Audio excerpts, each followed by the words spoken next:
Hey folks, Short here, Traveling Donkeys. I'm making a real quick short here. I don't know if you can see it or not, but we're just now starting to get some snow. It is 7:20 at night. It's supposed to snow hard for, I think, till 2 o'clock in the morning. We're looking anywhere from 4 to 8 inches of snow where we're at. They're calling it a blast cyclone blizzard. It's going to be blizzard conditions really quick. I haven't been looking at the camera.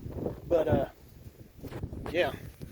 You can't see nothing. You might be able to hear the wind. And we're supposed to be getting 60-mile-an-hour gusts.